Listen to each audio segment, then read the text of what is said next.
Yep. Give me a nod when you're ready. Like Shooter's ready. Stand by.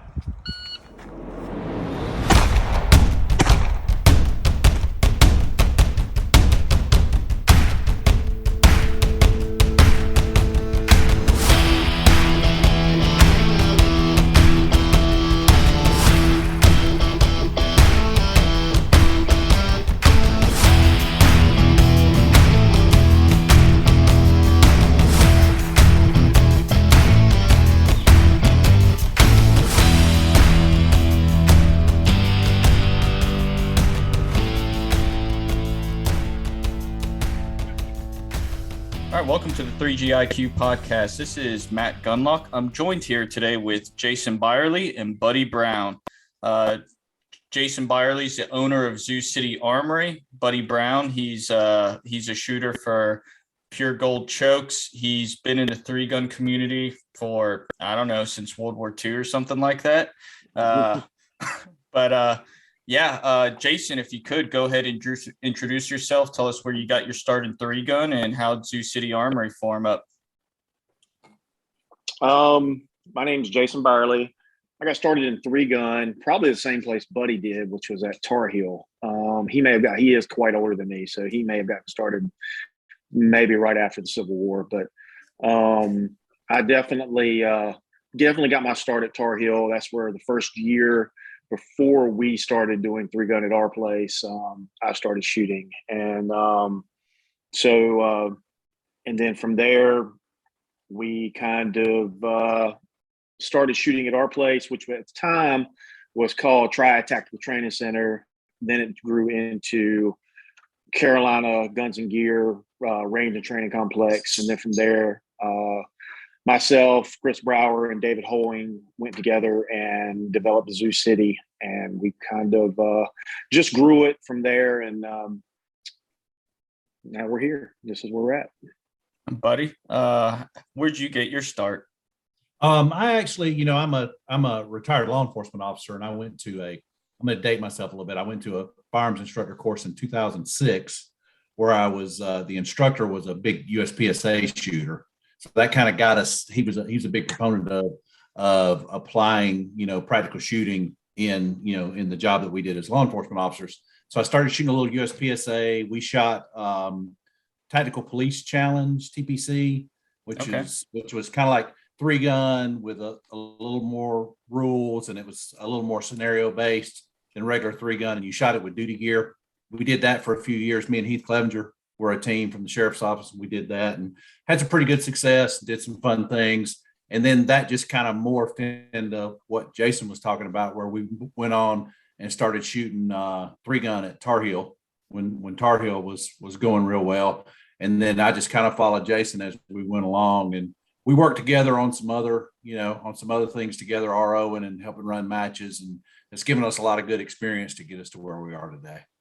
Yeah, I think the common theme between the three of us is we all got our three gun startup from Tar Heel three gun. I mean, that was the original, for me, it was 2014. I think Buddy Brown, you were probably the first person I ever met, you and Mike Sexton, whenever shooting three gun. And, I will always say this, to any new shooter and anybody out there, three gun has some of the most fantastic people you will ever meet. We're a community, and it's a small community, but we all help each other out. Yeah. I mean, where can you go? Last year when I shot Texas three gun, I had never shot with any of them guys before, had my shotgun go down on a stage, and a guy hands me his dissident and says, "Here, shoot this for the rest of the match." So that's the kind of community that we have. Yeah. Definitely. Yeah. So, Jason, Zoo City Armory, you kind of mentioned it. What exactly is Zoo City Armory? Zoo City Armory is the birth child of myself, Chris Brower, and David Hoying. We were loading ammunition on the side for us to shoot our three gun matches, and for a couple other people, and we just decided to start doing it. And it kind of took off from there. And then the current owner, we leased the range that we're at now. The current owner of the range who owns Carolina Guns and Gear, decided he wanted to get out of the range business. And for us to keep our match, we had to take over the range and start, running everything. So that's where Zoo City, kind of its birthplace was necessity of having to have a match, because we wouldn't have any more locals around here if we didn't have our match. And then also the loading of ammunition, which for us at first obviously was a slow start. But then with the pandemic and everything that's happened, we were able to luckily keep our shooters supplied with ammunition to shoot our local matches and even shoot other local matches in the area. They were able to come in, buy ammunition from us because they couldn't find it anywhere else, and go shoot the other locals and majors wherever they wanted to go shoot. And we really didn't raise the price. I think at the height of it, we were at 45 cents a round for 9mm, when 9mm was selling between 70 and $1, a round. So we tried to keep our competitors in mind, and we didn't sell to the outside public. We only sold to our local competitors. And, that's what we're kind of about, was trying to make sure our local guys, and even anywhere we go, local matches, whether it be Memorial, we helped out Donnie one year with Pro-Am, and just making sure the community is fed and has what they need to keep going. And right now we are, ammunition sales on the general are down, but we're still pumping out ammunition. We still sell it every weekend at our range, and we're slowly keep going with the ammunition. Obviously we can't keep up with the big companies, but we like to have it there. And people, we have good support, and it's been a really good experience. And you guys do some other ventures too, right? Laser engraving and other avenues like that. We do. We do have 2 laser engraving machines. We have a CO2 laser and a fiber laser, and we do swag, we do cups, stuff like that. John Sherbert had his Rumble this weekend at Gryphon Group, and we're providing his trophies and cups and things for that. And we don't, if we did all of that at once, there's just not enough of us, because Chris Brower is the other business partner. He's a Snap-on man. So during the week, he's on a Snap-on truck. Right. So we can only do what we can do. And between me building matches every week, because we have a local just about every weekend, the major matches I go and help out with, and then, loading ammunition, I have to be careful what we focus on, just so we stay in business and don't ever task ourselves. Right. No, absolutely. All right. So let's get into the meat of this podcast, Battle for the South. It's coming up next month, starts on April 8th, 9th, and 10th. Did I get that right? April 9th and 10th is for the main match. The staff shoot is the 7th and 8th. Okay. So what can we expect from the Battle for the South? What you can expect, one is at Gryphon Group Security Solutions in Maxton, North Carolina, the same place that Memorial was held. This year with Memorial, me and Jason Bennett had complete autonomy on how we built the match. We built it however we saw fit, and the way Memorial was built, the way those stages were, is a lot of the same ways that we're going to run Battle for the South. I mean, it's just the way I build matches, and options based, technicals out there, all the vehicles that Gryphon Group has, or blocks, vehicles.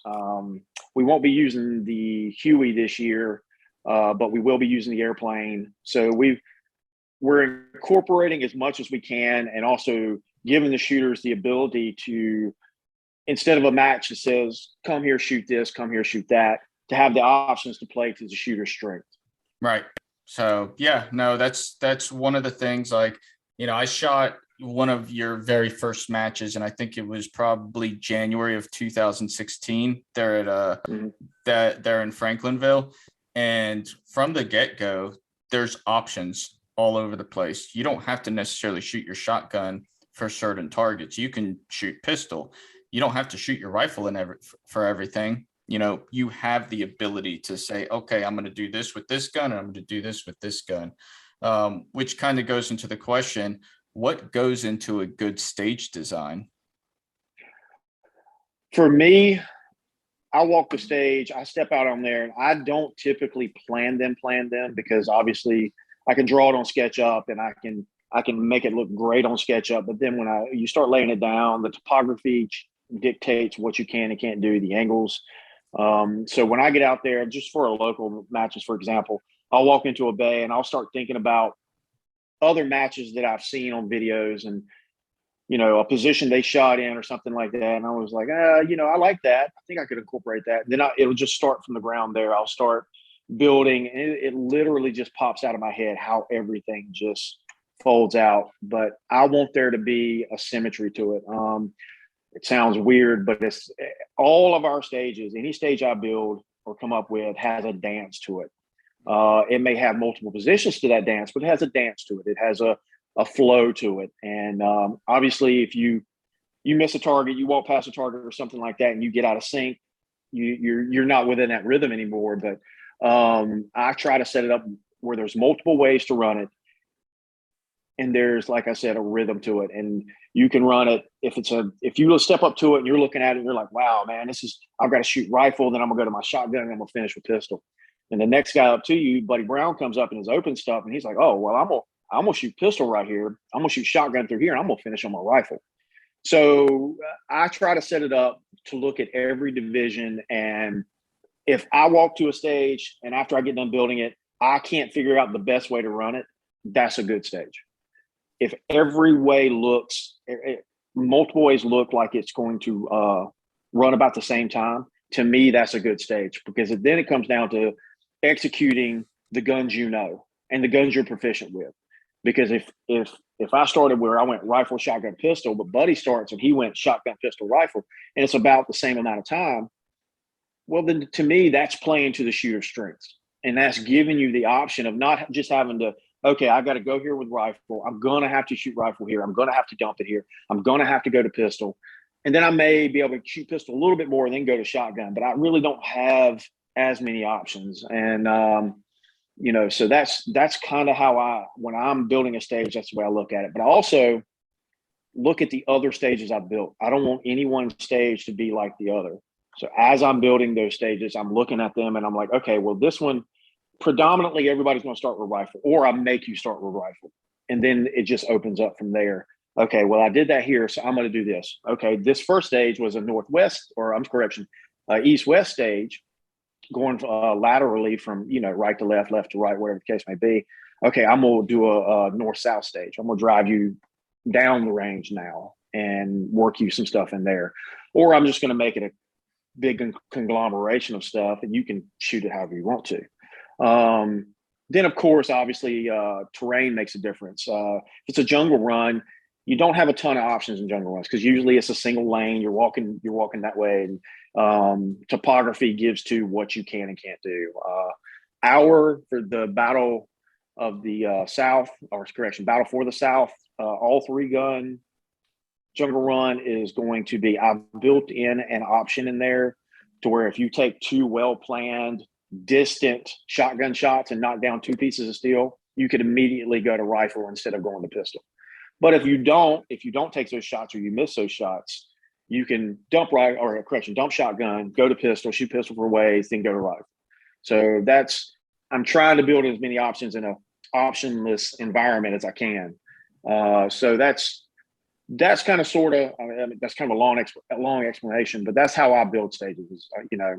What have I done? What was the last match I ran? The match before that? What can I give that I haven't given to test their skills? Nice. No, that's definitely helpful. And I know some of the listeners are definitely going to love hearing that, specifically like Alex Skoking was last night. We were on the phone talking, and he was like, oh, ask Jason, what goes into a good stage, because he's getting into the stage design stuff himself, and he's starting to do stuff more with Quantico Shooting Club up here, because up here, honestly, we don't have a local 3-gun match anymore. Once IWI, let me correct that. Once Peacemaker stopped hosting matches, that was the closest match within a 2-hour radius that we could have gone to. So it's good that somebody's taking the reins around here and is going to start designing stages and getting matches on the ground for the team to train on.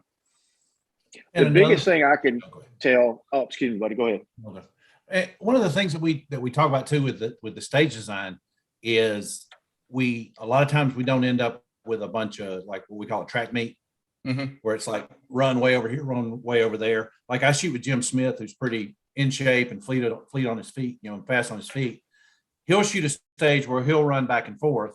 I'll shoot the stage where I can work my way from one side to the other using different guns, and our times come out comparable. So that's another way of playing to, Jim can run faster than me, but there's a way that I can shoot it where I can keep up with him working across the stage, which is kind of you're incredibly accurate, and you post up and you move when you have to move. Yes, moving is not my forte. So what kind of stages can we expect? You mentioned that we got a jungle run coming. You mentioned we're using the airplane. Long range. What can we expect from the long range? Right now, we have 3 stages that go to long range. One of the stages will have three targets past 200 yards. So the first target, let me just pull up my range card real quick and I can actually tell you, because we did range cards and these are just estimated range cards, but we estimated the shooting position, and then our other stuff is, as far as our targetry, is not out there yet, but this is, like I said, just an estimation. We've got 248 yards. It's a stage 5. We'll be starting in the SWAT van on this one. You'll be shooting out of the SWAT van. And I won't be making you move left and right, kind of like we did in that memorial when I built that. I kind of made you shift inside the SWAT van. You had to shoot on the left side and shift over and shoot on the right. Yep. This will just be straight shooting out of it because I have another part of the stage after that. But the distances are 248, 402, and 563. And when we build matches, I like to make sure the shooters can hit the targets. These guys are purchasing a good time. I don't want somebody to leave the match upset that they couldn't hit a target. The target was, a 1 to 2 MOA target. So we build our stages and our matches with 3 to 4 MOA targets. Yep. That's what we like to do. Also, Gryphon Group has some wind out there. So, it is very flat, but it does have winds. So it gives you your own unique shooting challenges out there. So, but on this stage, like the 248, we'll have a 10-inch target out there. At the 402, we'll have a 12-inch target out there. At 563, we'll have an 18 by 24. So, the 402, we might have a BC. I've got a couple BCs that I can put out there. It just depends on the targetry I have when I start putting it out. But definitely anything 500 plus, it'll be an 18 by 24 or one of the big, huge ICSIC size targets that Gryphon Group has out there. So another stage we'll go out to, it'll have past 200 yards, it'll have 4 targets, 266, 367, 442, and 565. And on that stage 3, the 442 and the 565 will have the big IPSC style silhouettes at 442 yards and 565 yards. That one you'll be shooting off of blocks. And we've set up multiple blocks for different heights and different things. So it's a very optional stage of where you want to shoot. You can shoot from a low block where you can go to your knees and shoot, or you can shoot from a double block to where you're standing and pushing into the block. I'm trying to give different positions and different styles on each stage. Then the next one, this will be stage 7. This will be out of a Suburban, and the first set of shots that will be out of Suburban will be around 125 yards, 211 yards, and 228. Then you'll shift out of the seat and go prone out of the back, going from 155, 220, 339, 572. So we're trying to we don't want to build too many stages that has too much long range, because that just wears the shooter out. So there's 3 stages that we're going to long range, and then there'll be the airplane. We're shooting out to 200 yards. The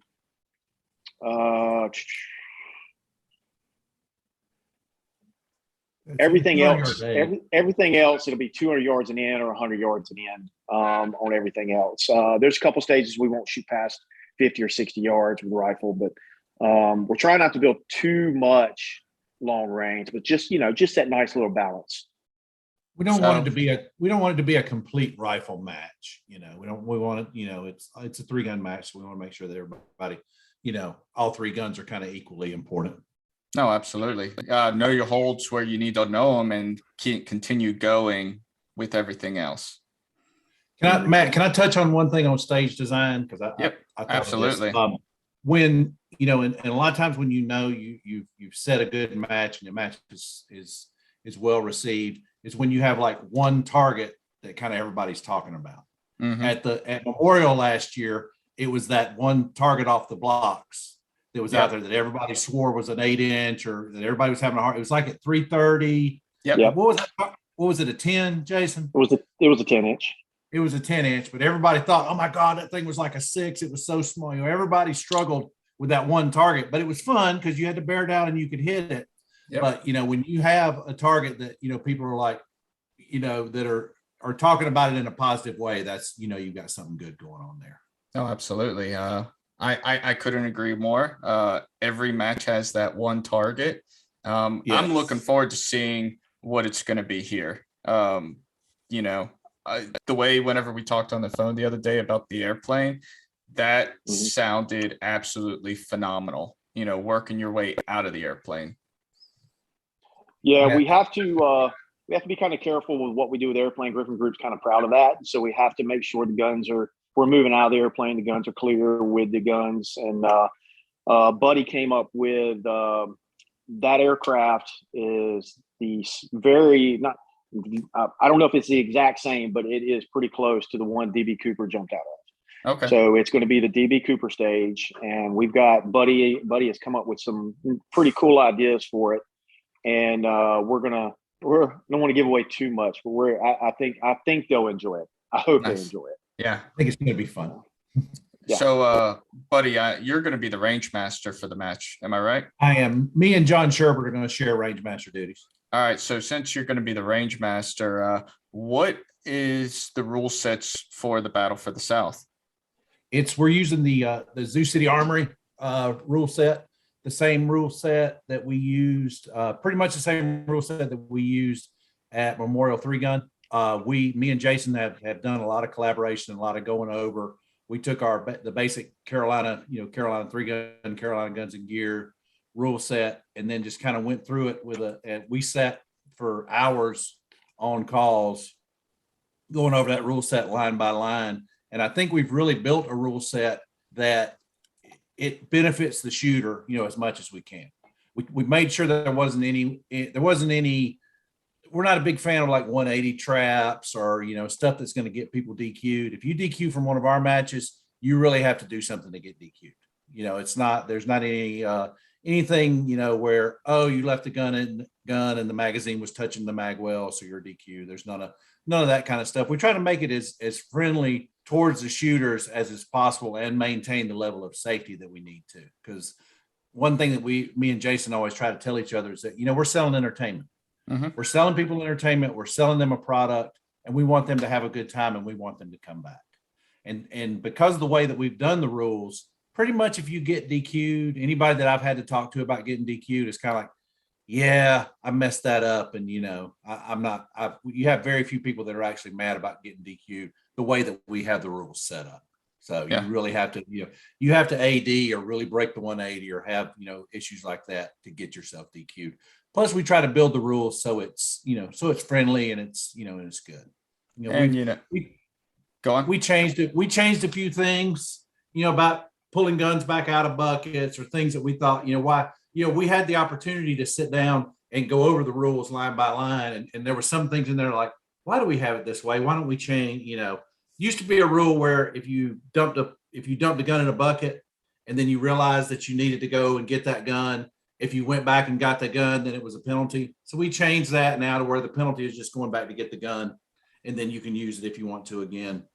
Just things like that, just trying to make it as shooter friendly as we can.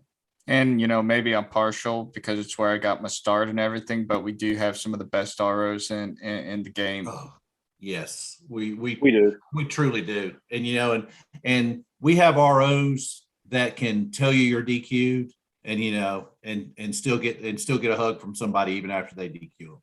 Yeah. And that's a big part is treating the shooters like their customers. Yep. And wanting them to have a good time and having the ROs treat them that way. And the RO that's DQing somebody doesn't necessarily want to DQ them. No. Like it's, me being, me working multiple matches and everything. If I had to DQ somebody, it's like, dude, I'm so sorry. Yes. This really sucks, but my hands are tied at this point. There's nothing else I can do. And with the way our rule set is now, especially now, if they do something to get DQ'd, they pretty much, when you tell them to stop, they know, oh, I messed up. And one of us, if in any time that we have that situation, one of us is going to come and talk to the shooter afterwards. Yeah. And we're telling them, hey, I'm sorry this happened. This was the rule, and we want you to come back, but you just can't shoot anymore for this match. Yep. And try to make it like that, and try to make it real clear that they're, that we want them back. And while we're there, I'll also be doing the scoring and the tablets and all that stuff.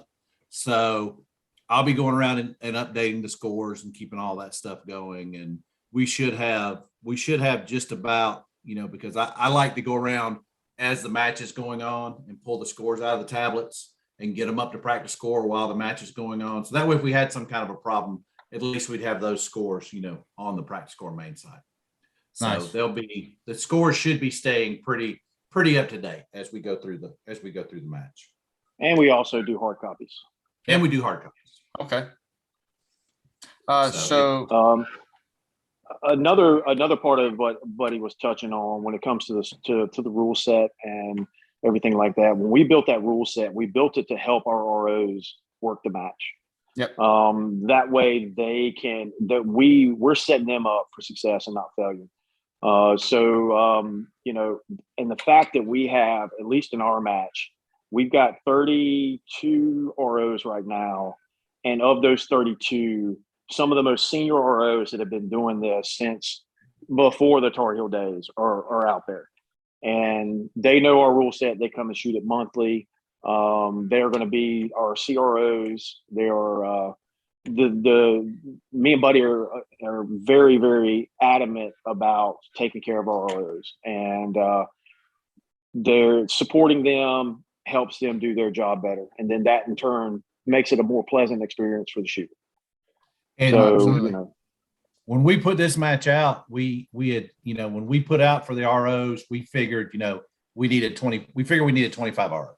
Mm-hmm. So we put out expecting to have 25 ROs, and we had 32 sign up within a couple of days. Just, people wanting to come work, which is, which like Jason talked about, we take care of the ROs and they take care of giving us, good work and putting a good match on. Now, as an RO, we appreciate that. Oh, I wasn't talking about you. We weren't talking about you. And that's the thing you got to think about and that's the thing you got to think about is that me and Jason came up being ROs, RO in stages, and we know how challenging it can be after like day 3 when maybe you've had a little bit too much to drink the night before and you're still out there running shooters on Sunday afternoon when you're really ready for this match to be over. Bob Osbeck. Osbeck can be one of those. Make sure Osbeck hydrates. You don't want to be carrying him. He's even heavier than he looks. Is that who I'm getting paired up with? We don't know yet. We're still working on the pairings. We've got, if I put all of y'all together, we would have like Wolin and Archibald and Maxton and you and Osbeck all on the same stage because you all want to work together because I guess you have your little man love thing going on. I bet. So if you could put me with Wiseman. We could probably do that too. Yeah. Me and Wiseman are a good RO pair. Yeah. Yeah, But I can do that. We can. That's probably doable. okay. So vendors on site, who do we have coming? As of right now, we have the title sponsor, Christian Arms. They are bringing. I'm not sure what they're bringing out yet, but they are bringing out some demo stuff. They want to demo some of their guns and things like that. So they're going to be out there. And really, that's it. Jeremy Swafford's going to be out there. He's demoing his food Ooh, because he's providing the food for the ROs. But And that's another thing. Really, That's another thing that's really going to be cool is having Jeremy out there, because that takes a little bit off of me and Jason and Sure about having to worry about what we're going to feed the ROs those days. and I'll add to a key point on that, because this is what we did at the Pro-Am. So for the competitors that do plan on ordering food from Jeremy, he does have you can go and order it on your phone. So whenever you're done shooting, he'll have the food ready for you whenever you get to his food truck. So and he's going to do that. He's going to put a menu on each stage, and he's going to do that. And so Friday night, speaking of the food and Jeremy, Friday night we are going to do a little get together at the Gryphon Group headquarters where we did the memorial service for Memorial. We're going to have we're working on maybe getting a band there. Jeremy's going to be there with food, and we're going to have beverages and things like that there that a local brewing company here donated. So we'll obviously, it's the night before a match. You're not trying to be the end of the match, so it's just going to be food, camaraderie, come in, talk to each other. A little short night of whatnot, and when we're getting the ROs together as well, so the competitors can come in, meet the ROs before the match start, things like that. And then Sunday, starting at lunch, Vortex has sponsored a little. Jeremy's going to do a lunch for all the ROs. So for all the competitors. So after you shoot your first stage, or right before you go shoot your afternoon stage, you come over there. Jeremy's going to be doing, I think he said barbecue, but that might change, whatever he decides to do, but he's going to have a meal there ready for you for a competitor. Nice. And free of charge. So that'll be leading up to the award ceremony. Oh, that's awesome. So speaking about Gryphon Group, I know most of us have all been there. We all know what kind of facility it is, but for those who haven't been there or haven't even heard of it, what kind of facility is it? Gryphon Group they are a law enforcement and military training facility. They do private contracts as well, and they're working on the commercial side. John Sherbert is down there working on the commercial side now to get open enrollment and things like that. So that is they have driving courses. I know a lot of the Army units come out there for driving courses. They have road course and all-terrain course. They have vehicles out there that are just for that specific purpose. They have the Tacomas for the off-road stuff, and then they have regular, normal, like Crown Vics and other cars that they use for their own road stuff. So they do have some. They have the U.S. Marshals come out. They have the FBI. They have several of the groups come out. Regular Army SFAB, those guys come out. They host a wide variety of training out there. So if those that are listening, their departments or whatever you're a part of is looking for something like that, reach out to Matt. I can get John Sherbert's information and get that squared away and get you guys, maybe make the link up there. But they've also are doing their ranges. They're doing the Patriot games. I think Phil Craft Survival's coming out there doing classes. Warhog's doing classes out there. They've got a bunch of stuff coming on. I think Sherp's got JJ Ricazzo coming out and doing a class, and a few other people. But the facility itself, it's bigger than what we've seen. There actually is several other parts of the facility that most of us don't see. And just for an example, where we're going to shoot the night match is actually down by the plane, where the plane's at. They have built some bays down there, and that's where the night match is going to be. the Gryphon Group Battle for the South night match is going to be down there Saturday night. Nice. No, this is going to be awesome. So places to stay around the facility. What do we have available?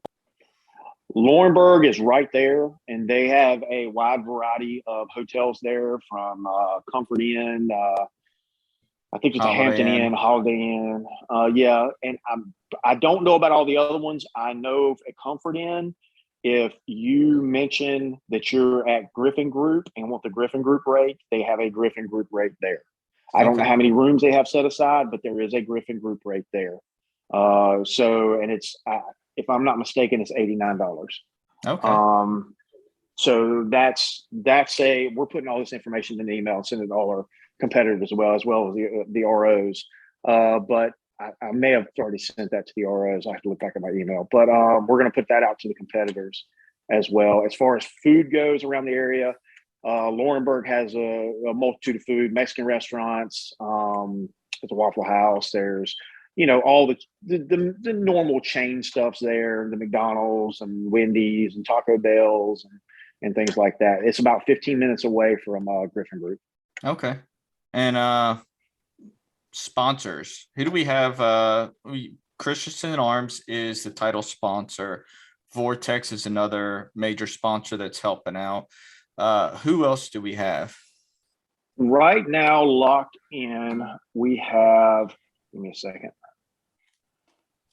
And one thing that Jason was, while he's looking at that, Jason was telling me this week, with the long range stages we have, Vortex is sending us out tripods and binoculars and spotting scopes and all for us to use on the long range stages, which is always helpful. Oh no, And absolutely. magneto speeds. I've been to some matches where they don't give the ROs spotting scopes or binos, and it's like they have to spot long range stuff. And I mean, that's work for the RO. Or, Yes. Luckily, most ROs, they know the deal, so they bring a lot of their own stuff with them. But it's like, and make the RO's life earlier. And that's really good of Vortex to, take care of you guys like that. And one thing that we preach to our ROs, and I think most of ours have got it, and you've probably heard me say this before too, Matt, on a stage. If you think he hit it, he hit it. Yep. The benefit always goes to the shooter. The tie goes to the runner. If you think it was a hit, it was a hit. Give it to him and move on. So definitely. Well, we're going to have the long range charge is going to have magnetos on there, magneto speeds. Travis from Vortex is sending after multi-gun nationals get done, they're going to pack those up and send them down to us. And we have some magneto speeds. So we'll have magneto speeds on any long range target that's going to have magneto speeds on it. Or if it's a target that's hard to see and make a call on, we're going to have magneto speeds on. But they fail to, you can knock the rubber piece off or whatever the case may be. So there will be, Travis from Vortex sent us, like Buddy said, I've got a big old box in here with 70 pounds of tripod, spotting scope, and binoculars. And Travis was amazing. And shout outs to Vortex for doing that, helping us out with that. They really, that really helps out a bunch for us. But going into the sponsors, we've got Hunter's Gold, Magpul, Timber Creek, obviously Vortex and Christian Arms. Dissident has come on. US Optics, Red Dinner Bell, and I'm still waiting on confirmation on a few others like Gray Ghost. IWI is coming on. Who else? We're still waiting on confirmation on a few others. It's being our first year. We're not established yet. We don't have the market space yet to demand the RO. The sponsorship that we normally would, but we're doing everything we can to make sure it's a good table, not only for the shooters, but for the ROs as well. Yep. We want to make sure everybody is happy when they leave our match. And speaking of prize tables and ROs, so the ROs are going to have their very own prize tables separate from the regular competitors, and the scores are going to be separate from the regular competitors. That way there is no conflict of interest, and it's going to be almost an entirely different match, just shooting the same stages for the ROs compared to what it is for the competitors? It's actually going to be the exact same match, but it's just that for competitive equity right now, it just makes more sense to have the ROs shoot their own separate match. Right. That way, a competitor, if they don't like a call, can't come to an RO or come to Buddy or Sherb and then end up to me because I'm the match director and say, well, he made this call because, where he's going to finish. Well, where he's going to finish doesn't matter because he's shooting a hold on the stage. So let's move on to let's move to the next issue.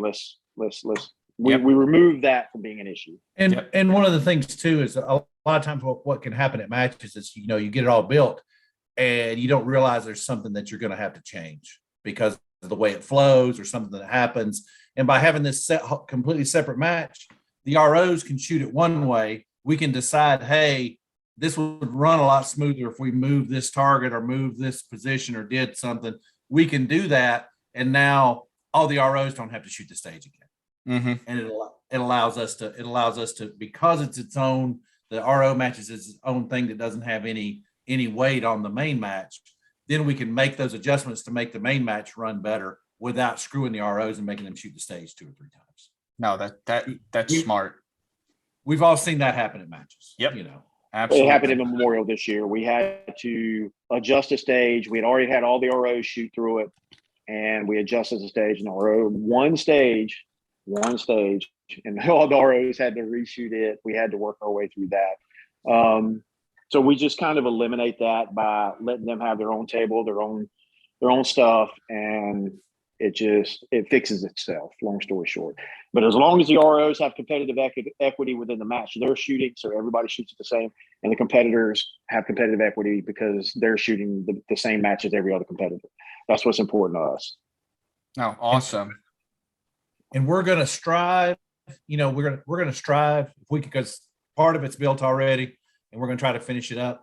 We're not shooting for score, but me and Jason and Sherb may go out and shoot the stages before the ROs do, just to kind of see how it's going to flow and how it's going to work and things are going to, and maybe we identify something there that needs to be changed even before we get the ROs in there.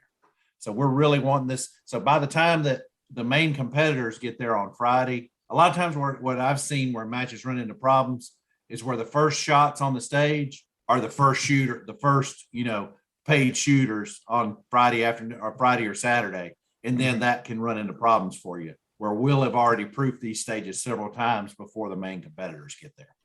Awesome. Which I think we should add to a better experience for the main shooters.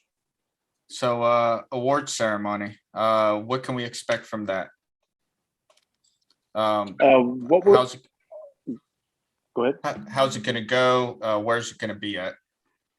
It's going to be at the main headquarters building, the same place as the memorial service was for Memorial. That's going to be where it's at. And we are doing it for the top 25%, kind of like Memorial did, the same for each division. And then, so instead of the random draw bags were at the end of Memorial, we're going to do those at registration. So you don't have to come in on Friday at registration. You can come throughout the weekend. We'll have somebody sitting there at a registration table, and you can come up and you're going to draw a ticket out of a hat, and it's going to be completely random. So that way there's no way that anybody can know what is in the bag you're grabbing. And you're going to come up and they're going to hand your bag to you. And that way at the end of the match, if you didn't make the top 25%, you can go on home if you would like. Yeah. So that's... And Matt, we are going to have a ban on Kiwi moonshine at the prize table, just so you're aware. Oh, thank you. I don't need any. We're not going to bring any of that. I'll just bring bourbon. We don't need to relive and revisit past events that we may or may not remember. Yes, exactly. But a good time was had by all. Yes. But no, guys, I really appreciate this. I'm looking forward to it. I think everybody that's going to be involved is looking forward to it, and everybody that's going to be competing is going to have a really great time. So thank you for all the hard work that both of you are putting into this. Real quick, you go back to you were asking a question about when I build stages, and that your local guy wanted to ask the question about building stages. What I like to do, like I said, is I like to watch other matches. They're all over Instagram and Facebook and all that.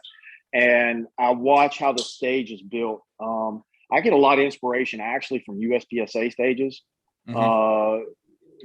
because other than the fact that a lot of USPSA stages are built, come here, shoot here, come here, shoot here, come to this port, shoot to this port. There's a lot of other interesting things you can pick up from it. And depending on the size of bay he's got, depending on the terrain he's got, you can take a lot of their stages and convert those into 3-gun stages by just moving a wall, doing some stuff, opening up a wall instead of creating a port, keeping a wall open and allowing you to move and shoot at the same time. And 55-gallon barrels are a match's best friend. A match builder's best friend. They will protect your walls. They will, absorb shotgun blasts instead of snapping your walls in half. So we just purchased another 60 barrels to have out there. So we're making sure that the barrels are there, one, to obscure targets where we need them to obscure, but also to protect the walls and force positions and do what I want the shooter to do, as well as protect all of our props so we can continue to use those props. So and you can be pretty sure that if we build a shooting area, you're going to use all of it. Yeah, if there's fault line, you're going to that fault line. If there's a corner somewhere, you're going to go to that corner. So anybody that's never shot any match that we've built, a lot of my local guys have a running joke that if there's a barrel out there, you better go look behind it. That's a true statement. Yep. And sometimes I'll put a barrel out there just to mess with you, just to make you go look. But there's intent behind every stage. I don't have you just to shoot. There's intent. There is a design to it. And it, like I said, it can be shot in multiple ways. And, that's where I think our match gets separated a little bit just because of the creativity and whatnot. And it helps to have the Jason Bennett's, the Buddy Browns, the John Sherberts, the people I can bounce ideas off of and say, hey, what do you think about this? Because I have a way of building things and it's in my mind how it should be built. However, it's not always the right way or the best way. And so like Jason Bennett, he'll say, hey man, what do you think about doing this? And let's put this here. And, oh, that's a great idea. I didn't even look at it from like that. So having somebody else to bounce ideas off of is paramount when building stages. That way you don't get wrapped up in building the same thing every time because your mind gets locked into that direction. And we shoot enough of other people's matches that, it's truly flattering, to see something that we do end up in somebody else's match. And we're not above going to somebody else's match and them doing something and us being like, well, that was really cool. Let's incorporate that into one of our matches. And that's good to see throughout the community, other people, sharing and using each other's stuff that they come up with. We're doing that. We're copying, to give props out to Aaron Hayes and Garrison. They had that, I forget what they called it. I'll have to look back. We're calling it the dead man target. In the plane, you're going to shoot. It's going to be really close. It's going to be 50 yards. It's going to be a full-size IPSC. But when you're shooting the plane, you're going to drop the magazine and fire that last shot at that dead man target, which it was almost impossible to miss. If you do miss it, you can reinsert the magazine, rack one in, drop the magazine out, fire that last shot. And what that does essentially is clear the gun. And that was an excellent idea that Aaron Hayes and Garrison come up with to get you to be able to re-sling the gun and go through the stage to use the gun in another position. And we're going to do that in the aircraft. That was a great idea. Binning, which I had already had this idea before binning, but their use of the breech doors. Obviously Gryphon Group, that's what they do down there. They have all kinds of units coming in, doing breaching charges and things like that. So we have breech door frames that are ready to go that all we have to do is screw a door into it. We're going to have a breech door and it's going to be set up like Bennings. You're going to have the shoot to stick. You're going to stand in the box, shoot to stick, and the door will automatically open. You won't have to touch the door and you'll go in and go to work. And we, like Buddy said, we like to go to other matches, see ideas, because that's the only way the sport's going to grow. And, is is getting ideas off of each other, working with each other, and bouncing ideas and trying to get along and communication. And if it weren't for the fact that we have so many majors in the South now, I'd be going to Texas again this year. But we have so many majors now that are in the South that I kind of have to stay here for that. Definitely be going to Benning again next year. So we'll just have to see how the rest of everything else plays out. It definitely is. So open guys, know the holdover on your dots for your open shotguns for shooting that door. Yeah, I watched Don Bryson fire about 7 shots at it and didn't even touch the wood. Luckily there was I got a reshoot because I shot like a half a mag at it the first time and couldn't break the stupid stick. I remember watching that, and then whenever I saw that you were getting that reshoot, I was like, "All right, he's gonna fix this." And I broke it on the first shot the next time. So it was terrible. So that was pretty wild. But yeah, I think we're gonna have a great match. We got a bunch of open shooters in the match, so we got a bunch of open. Did we talk about carry optics, Jason? No, we didn't. Real quick on the carry optics division. So give you a breakdown on what we've got. You're good. So we're still good for time, Matt? Yep. Okay. So we decided this year, which we had already been doing at our local match, carry optics has become, in USPSA, has become the biggest division.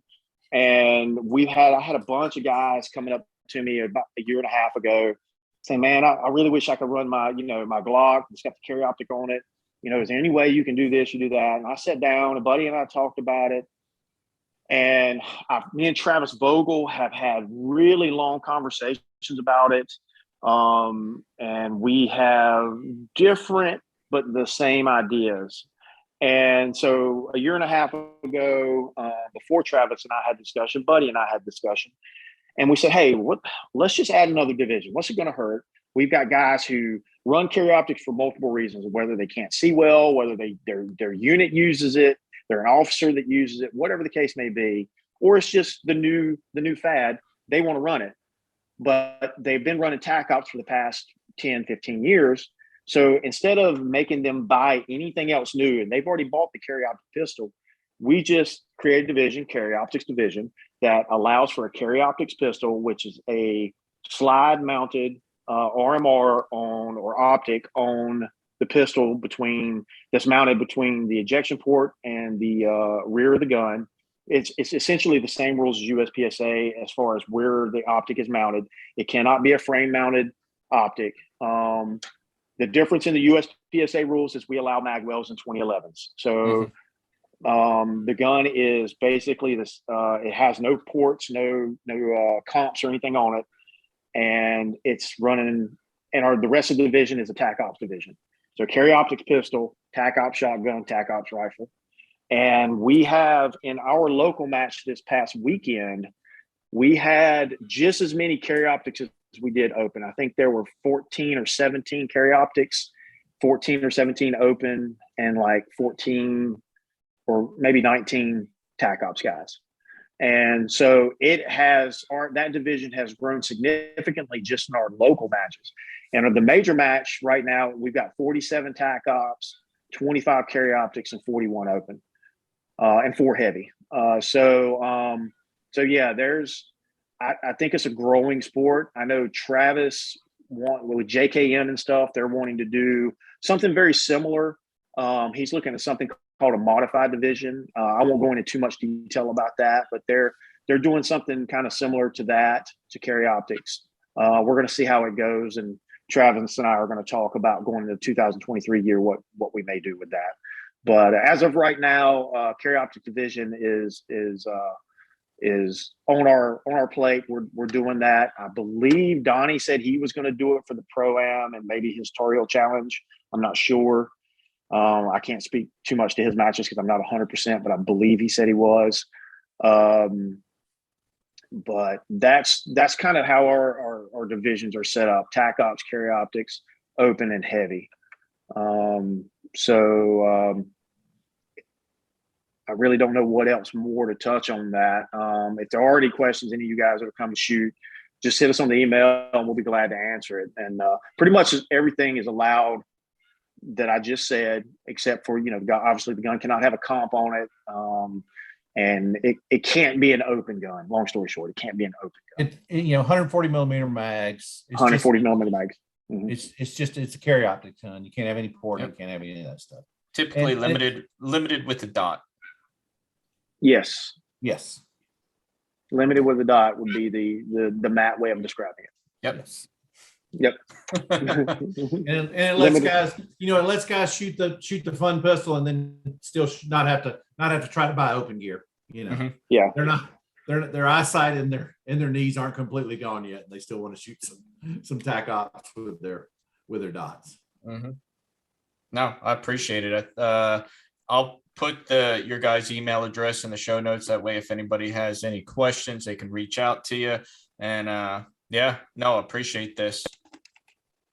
Absolutely. Thank you. Yeah, really enjoyed it. Glad you invited us. Glad we were able to get the information out to to people. It seems like we just started doing this, planning this match. Like we came up with this idea. It seems like it hasn't been that. It seems like it was a long time ago, and it's almost time. We're within a month. Yeah. Of, the match going live. So we're getting there. So it's a little bit of work left to do, but we'll be fine, and we're going to have a great match for people to come to. Awesome. Mm-hmm. Well, I appreciate it, and thank you for listening. Camping. Did we touch on camping? Yes. If guys, we spoke about hotels, but if guys want to camp, reach out to our email match@zoocityarmory.com, and we will get you squared away with John Sherbert, and he will get all that done. It is primitive camping. As far as there is no electric hookups, there's no black water dump. However, there is a company that comes around and dumps your black water and replenishes your water. So we do, it's a fee. I don't know what the fee is. I think last year at Memorial, it might've been like $35 or something like that. Yeah, I think that's what it was. That's what me and Bob paid. Yeah. And they come around, dump your black water and get you some fresh water. So, but that's the camping situation. There are a couple of camping areas around there, but they're not crazy close. And they're not crazy nice either. They're okay. They're okay. They're probably booked out. They were booked out when we got lucky last year and got one. So, but yeah, on site, we can stay on site and whatnot. Just reach out to us. Awesome. And hopefully I won't come up with anything else to talk about, man. No, I appreciate it. I'm sure everybody else appreciates it as well. But thanks for listening and have a good day.